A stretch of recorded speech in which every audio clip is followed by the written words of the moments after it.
is man minanduan. Manluoy ako Ginoo sa imong kusganong bukton, magmatino manon ako sa pagkamasinulundon. Manluoy ako Ginoo sa imong kusganong bukton, magmatino manon ako sa pagkamasinulundon. O Ginoo, O Ginoo, O Ginoo, o manduin ako.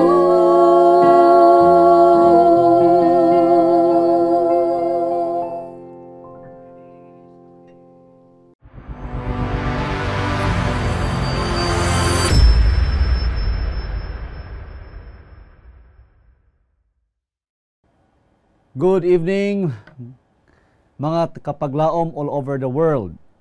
Ug maayong gabi sa tanan nato nga mga kaigsuonan ug mga kahigalaan nga ania kanunay nga naminaw kanato ikatulong gabi sa ato ang The Power of Love series. Og karong gabi na mutuon na usab kita sa usa ka gahom sa gugma nga atong mahibaw-an nining gabi na karon mga kapaglaom. Kag sa tanan naton nga mga kauturan, giniimbitar ko kamo sa duko sa aton mga ulo samtang kita magapangamuyo agud mangayo kita sang kaalam sa Ginoo sa atong pagtuon sa sinigid nga gabi. Let us pray. Gracious Father in heaven, we come to your presence tonight. I pray that your arms will continually bring us all one together, that the power of love of God will eventually sink into our individual hearts. Let our study this moment, today, this evening, will penetrate into the deepest part of our bones and our hearts. Agod amon mabatsyagan ug amo ang mahibaw-an ang imong tuyo sa amo ang kinabuhi o Dios. Panalangin ang tanan namong mga viewers all over the world, all over the Philippines. This I ask in the loving name of Jesus our Savior. Amen and amen. All right. We are now in the third episode of the series, The Power of Love. O atong nasayran sa miaging gabi nga atong gisgutan ang mga benepisyo sa pag-date, no? Nya makig-date gid ta sa atong Ginoo, mubasa ta sa Biblia, maminaw siyang pulong, makigsulti kita kaniya pinaagi sa pag-ampo. Gahapon usab, meeting with the divine lover nga iyang pagbalik literal, makita, madunggan ug atong mahikapan ug mabatsyagan. All right? So niining gabhion na karon, our topic is entitled Love Moves in Mysterious Ways. Ang gugma nagahulag sa makatilingala nga mga pamaagi. Naka-experience ba kamo ni ana mga kapaglaom, mga ka-360 sa mga milantaw sa karon nga ilalom sa atong AWR 360, mga ka-hopers na milantaw po doon sa Hope Radio? Naka-experience ba kamo ni ana kanang gugma gyud nga natingala gyud ka nga nang nahitabo tungod sa gugma? Alright? So, karon ni ay usa ka sugilanon nga akong nabasahan sa usa ka libro. Sugilanon sa usa ka pamatan-on nga ang iyang pangalan si Timothy Greaves. Usa sa kabatan-on nga nagpuyo dito sa South America sa lugar nga gitawag Barbados. This story happened in the 1960s. Nya buutan kayo siya, matutom siya sa pagsimba, kugihan, bright.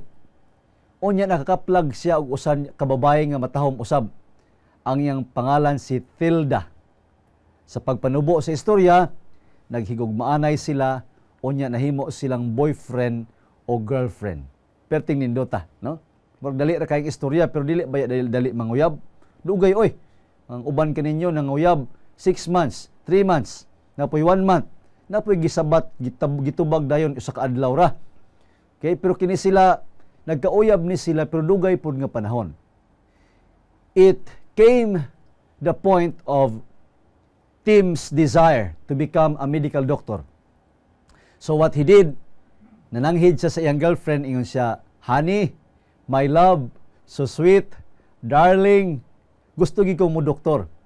Unya biyaan ta ka dinhi kay muadto ko didto sa United States of America aron mo eskwela ko pagka-doktor."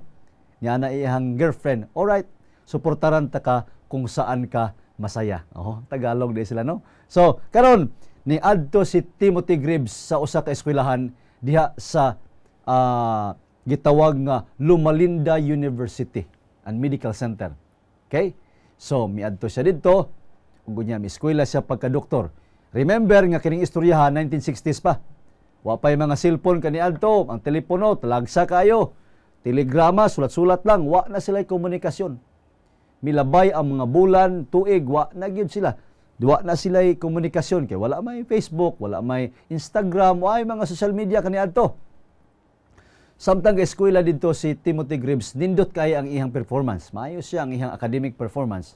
But one night, he met an accident. Unya, nadisgrasya siya, nabungguan siya sa kasakyanan, 50-50 ang iyang kinabuhi, na paralyze siya.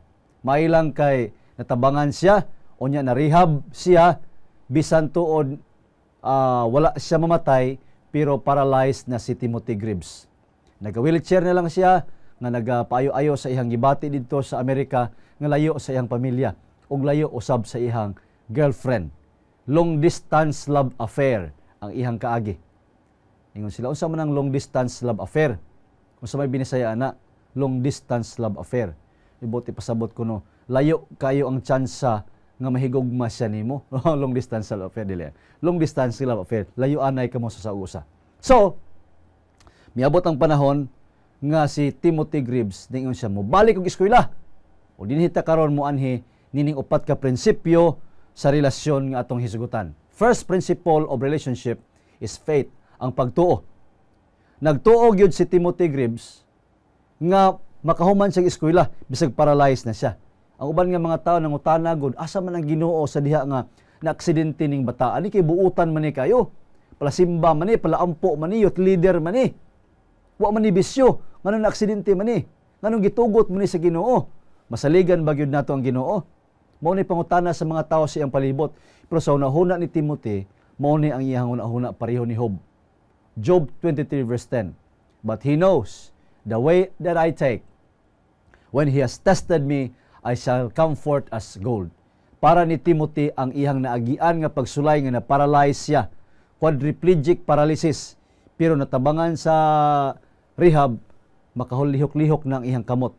Ang iyang mga tiil na lang ang dili. Okay? So, mao to, ingon siya, pagsulay ra ni sa Ginoo. Nakahibalo ko ang Ginoo na plano sa akong kinabuhi.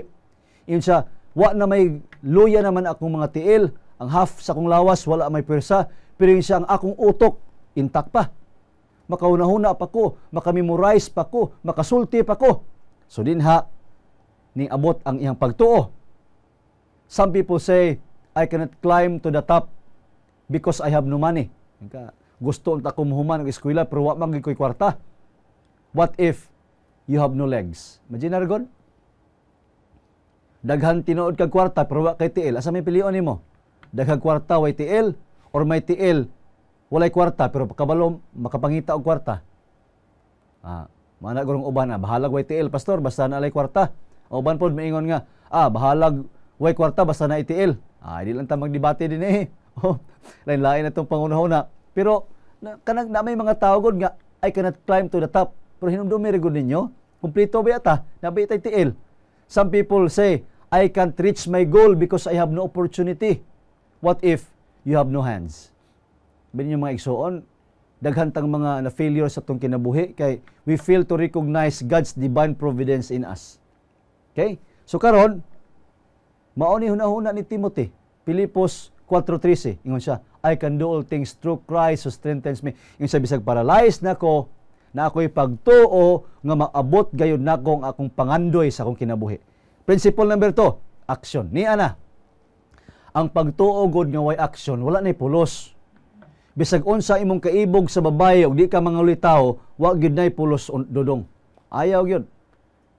Mga babae po naibog sa lalaki nya, di po ka mangitag paagi, dili lang flirting.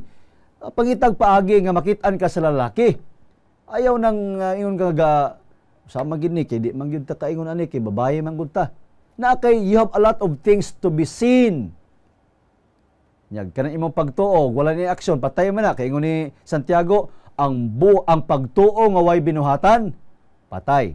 So ang pagtuo ni Timothy dili patay, kay may aksyon siya unsay gihimo. Iyang giatubang ang iyang away. He faced the battle. What's that battle? Between himself and the world. Ning balik sa dito sa iyang medical school. Nagpa-enroll siya. Di pa ta masugot ang din. Sa ayaw di namin mudawat nimo. Makahuman ka kag eskwela. Nga kani ganing uban diri kompleto paganig tiil. Makalagandagan pagani di gani ka pasar, ikaw pa. Nang pakiluoy siya. Unya gidawat siya. He faced a lot of battles. Physical, mental, emotional, and social. Tungod sa iyang kahimtangan. Pero my friends, the story tells us nga after years ni graduate gid si Timothy Gribbs, MD. Pagpaso niya mga utod sa auditorium sa Loma Linda University, standing ovation gig mga tao. Siya ra gud ang estudyante nga nakahuman sa medical school nga naka-wheelchair. Di ka makapati sina. Ano ayhan? Nagtuo si Timothy Gribbs sa Ginoo, pero wala siya nagpa-enroll. Wala siya nag-eskwela balik. Makagraduate ahead siya? Hindi gid siya makagraduate liwat. O di gid siya makagraduate. Ang iya pagtuo nga panalanginan siya sa Ginoo nga mahimo niyang tanan iya gin aksyon mga kauturan. Faith and action. Principle number 3, loyalty. Balik tato ni Tilda. Ang iyang girlfriend ato nabilin sa South America. Nahimo di ay nga nurse. Nag-nurse si Tilda. Nya gwapa man ni si Tilda. Daghan pong nanguyab niya. Unya wala gid niya sila gisugot oy. Kay ngano, naingon siya, naman ko'y uyab si Timothy. Tuwa man sa Amerika, nag-eskwela pa ka doktor. Na aksidente siya, pero wala man ko nakadungog nga namatay siya. So dili gid ko mosugot ninyo ha. O mga dalaga diha, ayaw gi magpadala sa tentasyon. Ug naa pa gani mo uyab, wala pa gani mo nagbulag, ayaw gid mo panguyab og uban. Labi na sa mga may bana, okay? Na muna diha. So niyang loyalty. The next principle of relationship is loyalty. Unya kini si Tilda nahimo siya nga orthopedic nurse. Ang iyang specialty ang pag-care sa mga paralyzed. Piting ka naming istorya. One day, ang iyang ospital nga giobrahan, gipadala siya for additional training pa Amerika. Unsa mang pagkaunsaa. Nga ang ospital nga iyang trainingan sa Amerika, mao pa ng ospitala nga head sa pathology si Timothy Gribbs. Siyang head sina nga departamento sa pathology. Pag-abot dito ni Tilda nga diha sa training, nagkit-anay silang duha mga igsoon. Nagtinutukay sila. Pag-ingon ni Timothy, "Are you Tilda?" Ingon si Tilda, "Yes, I am." "Are you Timothy?" Ingon si Timothy, "Yes, I am." Nag-ingon si Timothy, "Will you marry me?" Nag-ingon po si Tilda, "Yes, I do." Morning ang ikaupat nga prinsipyo sa relationship mga igsoon, love. Ikasal gid sila. Naingon sa libro sa Nuggets of Wisdom, love is accepting the differences in one another. Muna itong ito ng gahapon. Accept the differences of your partner. Kasal sila. Ikaupat nga prinsipyo sa pagrelasyon, ang gugma. After 30 years sa ilang pag-asawahay, niya ang manifestation ni Tilda. They were celebrating on their 30th wedding anniversary. Nintindog si Tilda og miingon, "Tim is a special person. Within 30 years, I feel no embarrassment.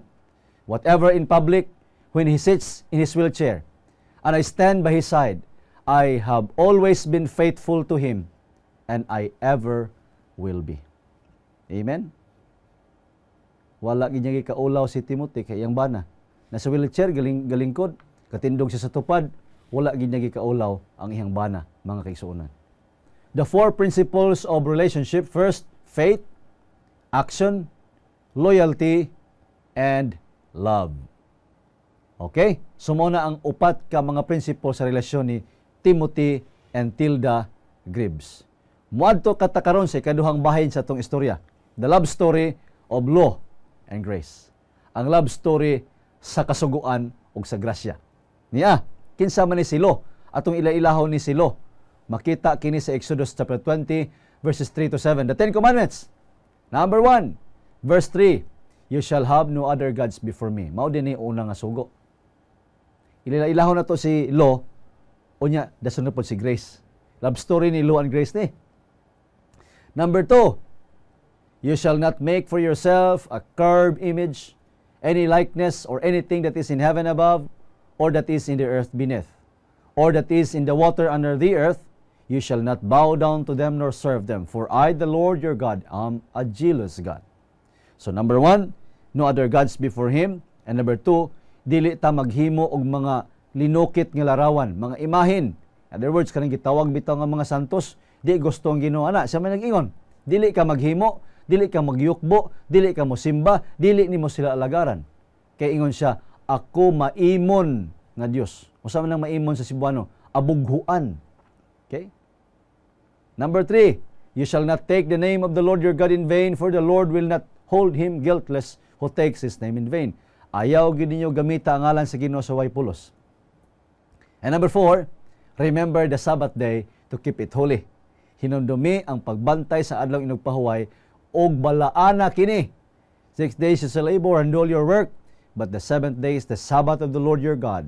In it you shall do no work, nor your son, nor your daughter, nor your male servant, nor your female servant, nor your cattle, nor your stranger who is within your gates. For in 6 days the Lord made the heavens and the earth and the sea and all that is in them, and rested the 7th day. Therefore the Lord blessed the Sabbath day and hallowed it. So mao na ikaapat nga sugo, mga higala, mga kauturan, mga kabyanan. Number 5, honor your father and your mother, that your days may be long upon the land which the Lord your God is giving you. So tahuron naton ang aton nga mga ginikanan. Agon maglawig, mutaas ang atong kinabuhi dining yutaa. This is the commandment, one of the 10 commandments nga naisaad. Kung mutahod ta sa atong ginikanan, mutaas ang atong kinabuhi dining yutaa. Number 6, you shall not murder, hindi ka magpatay. Number 7, you shall not commit adultery. Dili ka mangagaw sa uban, no?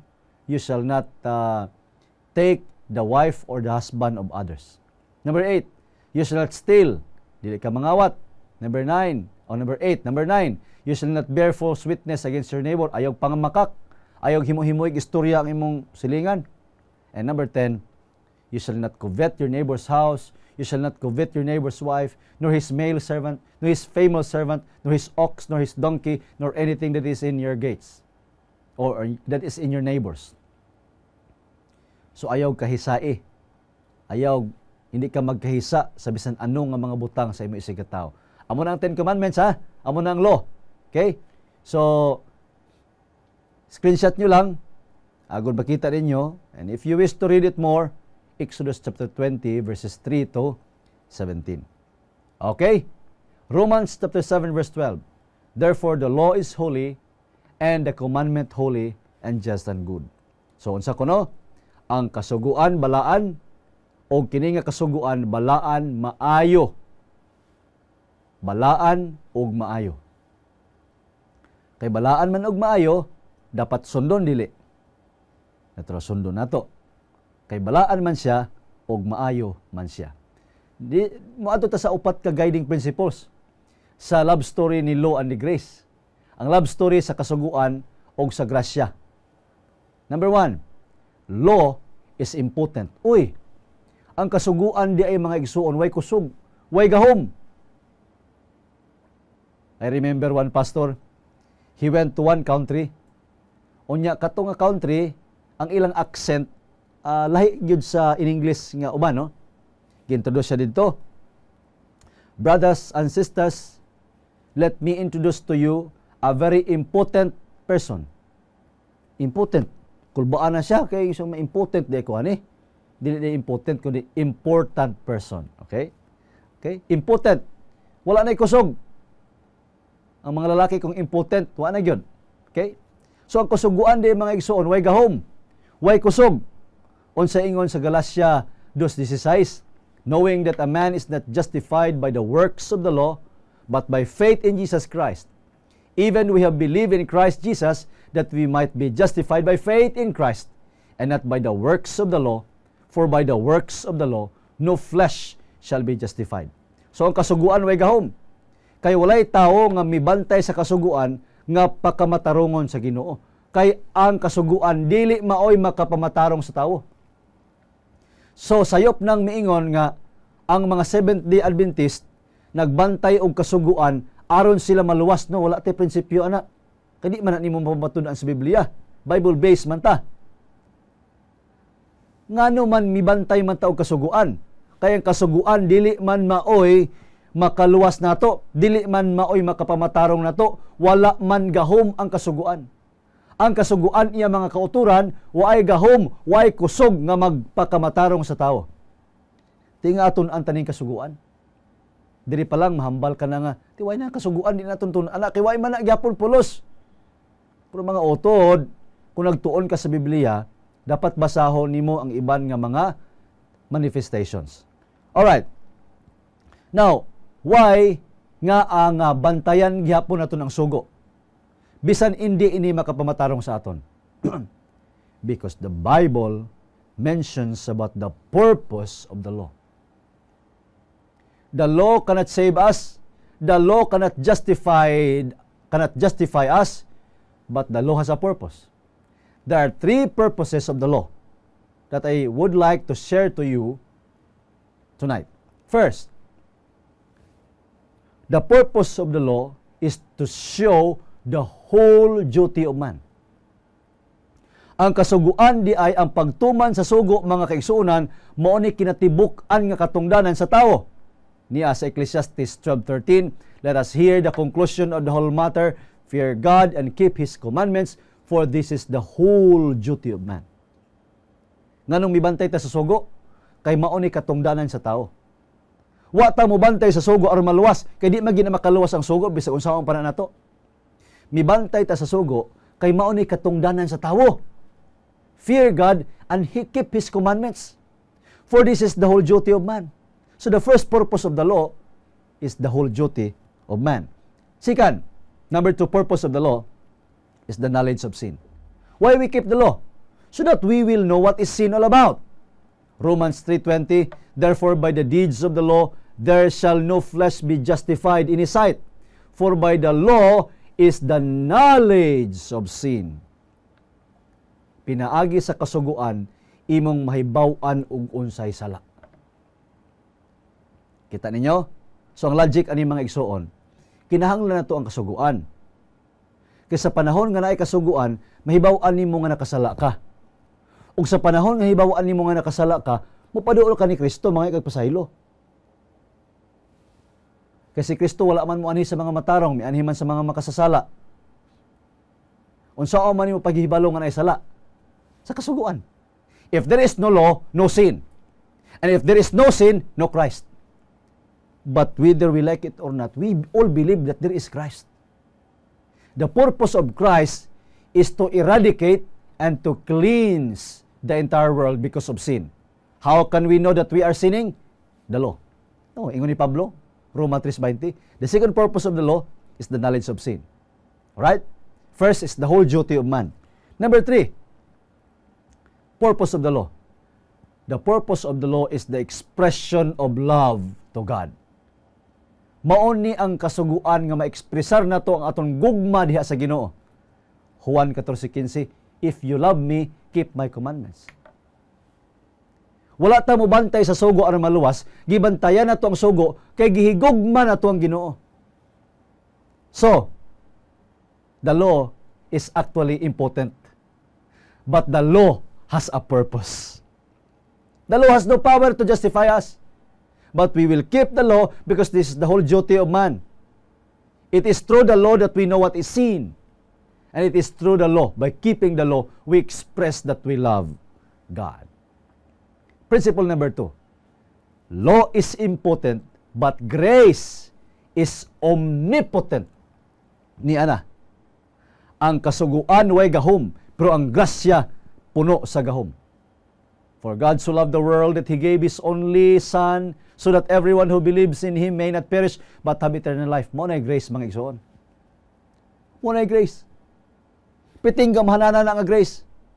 Mo na ang grasya nga gihatag sa Amahan, pinaagi ni Jesus Christ, aron si bisan kinsa nga motuo kaniya dili mawala, kundi makaangkon og kinabuhing way katapusan. Nganong grace man na? Kaya kita man tay patyon. Kita man tay patyon sa tong sala. Nahimo na siya nga grace tungod kay nagpadala ang Dios Amahan sa iyang bugtong anak nga nagpakatao, mipuyo ingon nga tao aron mapatay para sa atong mga sala. Mao nay pinakagamhanan. The grace of Christ is omnipotent. Romans 3:24, being justified freely by His grace through the redemption that is in Christ Jesus. Freely by His grace. Wala gitay bayad. Bisag sukton ta, di magyapon ta kabayad.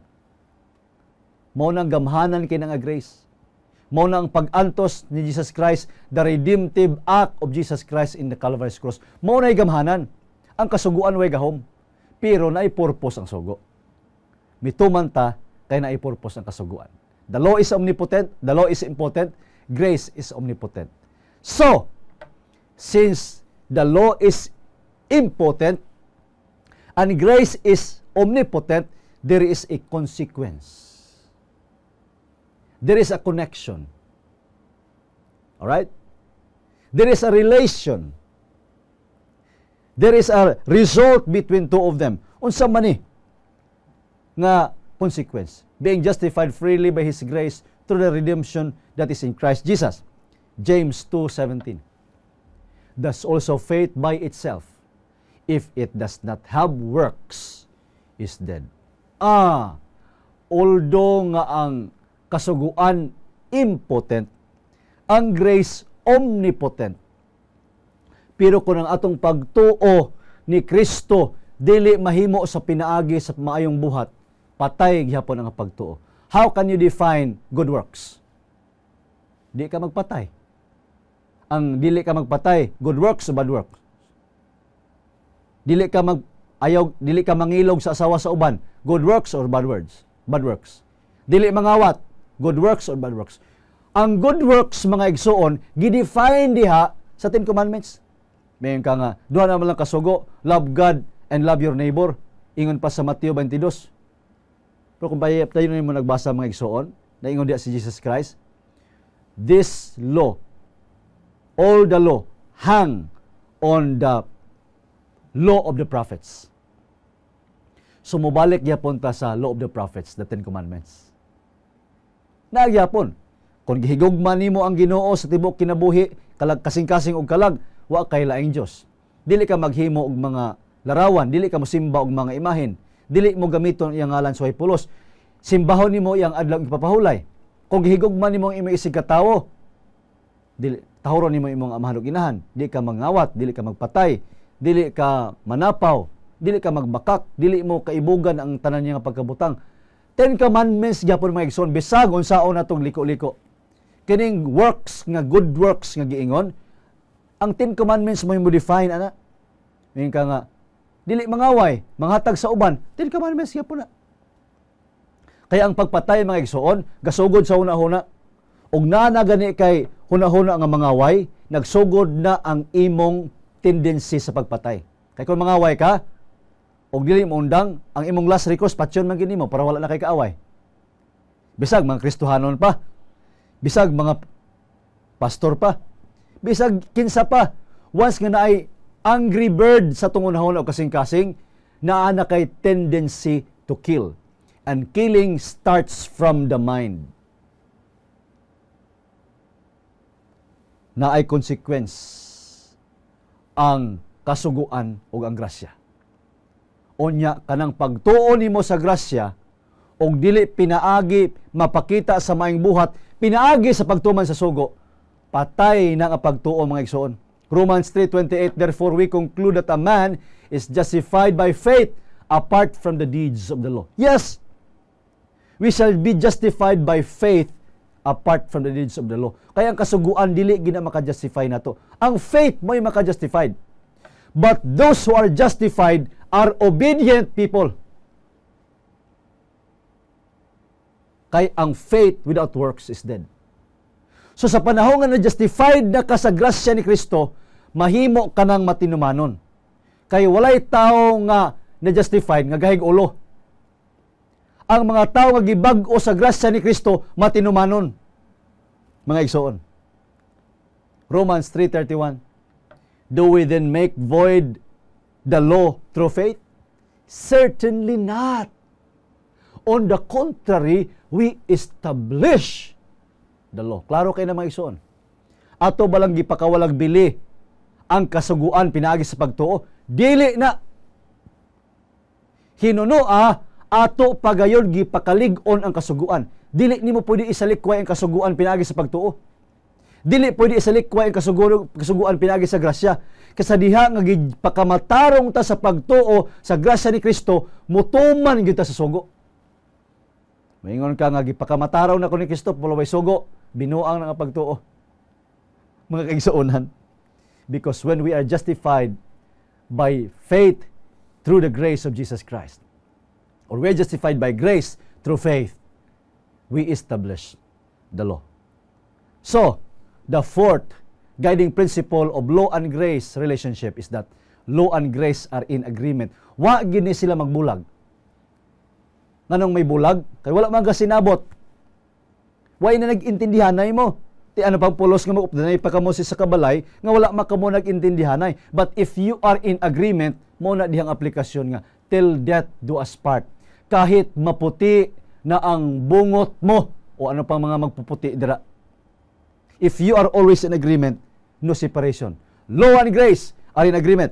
Romans 2:13, for not the hearers of the law are just in the sight of God, but the doers of the law will be justified. Imagine. Ang kasuguan, dili maoy mo justify nato. Ang grasya ni Jesus Christ maoy maka-justify nato. Pero ang basis, alright? The basis of justification is based on what we do.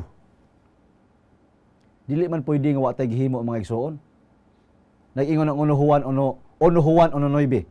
If we confess our sins to Him, He is just and faithful to forgive all our unrighteousness. Kinsay pasayloon? Ang nangayig pasaylo. Dili bot pasabot nga nagpakamatay si cross sa kalbasyo sa cross si Jesus Christ nga ang tanan pasayloon. No! Kinsa to'y pasayloon? Ang mga pasaylo. We have our works to do. Dili aron maluwas, kundi our participation in the salvific act. Mga igsoon. For not the hearers of the law are justified in the sight of God, but the doers of the law will be justified. Yung kawa ni sugo. Yung sa may imong tumanon. Kay pag-abot sa grasya, wa na. Ayaw gimong absent mga higala ha. Kay ugma tun-an nato ang isa ka very exciting topic. Sa sunod gabi tun-an na pud nato daghan kita mga ayaw gimong absent. O maka-absent man gyud mo, lantawan niyo replay aron mapasunod nato ni atong pagtuon. Alright? Juan 14:15 nag-ingon, kung nahigugma kamo sa akon, bantayin ninyo ang akon mga sugo. Simple as that. Huwag man naghingon diha ang Ginoo nga, kung gusto mong maluwas, bantayin niyo akong sugo. Ula. Kung nahigugma ta. Naabay gipakamatarong pinaagi sa grasya sa Ginoo nga wala nahigugma sa Ginoo. Be. Unsa man mo pag-justify ana? Gi-justify ka ni Kristo sa iya grasya, pero dili ka mahigugman niya. Kaya ang pagpamatuod nga nahigugma ka niya, mubantay makasusugo. Wala kita nagabantay sa kasuguan, agod maluwas, nagatuman kita, kay ginsugo kita sa Dios. Wa gyud ta mo bantay, wa tay prinsipyo nga mibantay ta sa kasuguan, sa napulo kasugo, aron maluwas. Mituman ta, kay gisugo ra ta. The principle is, we obey because we love God. Law and grace are inseparable sweethearts. Love moves in mysterious ways. Very mysterious mga kaigsuonan ang dili pagbulagay. Kanang imong agwantahon ang diferensya sa imong bana. Kanang agwantahon nimo imong asawa nga perting gwapaha, perting isuga. Unya maabot mo sa panahon sa pagkatigulang till death do us part. Grabe nang love moves in mysterious ways na. Kay naaga ni 3 years pa lang nagbulag na. Pahilak-hilak pa pagkasal. O kamo diha bantay daghan ba gagapostron ilang gilantaw ilang kasal og mihilak ba ilang bana kay delikado di aning gapahilak-hilak ang bana pagkasal. Akong gilantaw mo ang picture murag wala ba ko nakahilak pod, no? Atong panahon na. Di mo hilak maka nga nalipay na hinuon ka. Okay? So, when love moves in a mysterious ways, you will not be separated. No doctrine can divide them. No preacher can part them. No writer can withhold them. No sinner can separate them. Law and grace are inseparable, sweetheart, forever. Mga igsuonan, pag-abot sa grasya ni Ginoong Hesus, gipalig-on paggiyod ang kasuguan.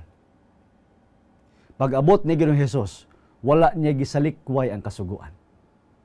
The law remain firm because this is the basis to perform our whole duty to God. This is our basis to know what is sin. And this is the way we express our love to God. Mauni siya'y nakakumplito sa salvific act sa grasya sa atong kinabuhi. Don't be absent tomorrow. We have a very exciting topic, mga kaigsuonan. Ang topic na tuugma, will you marry me? Don't be absent. And I hope that our topic tonight will eventually strengthen us. And let us keep hold the faith, keep the commandments, because this is an expression that we love God. Let us pray. Gracious God, Father in heaven, thank you for giving us your law. Right now, a lot of people are confused.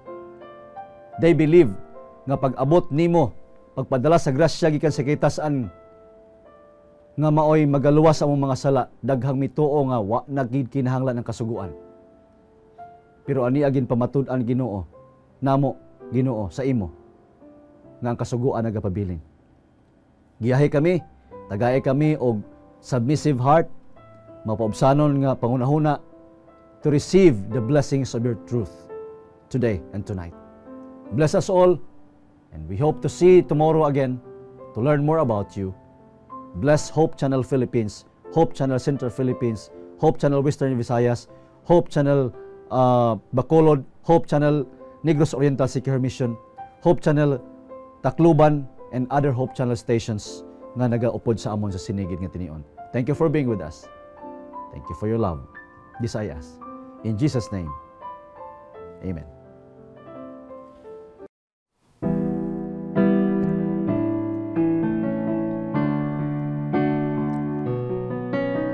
Kung matapos na ang tanan, ang himay kaplagan, ang kamatayo'y kahon, kaysa Diyos man minanduan.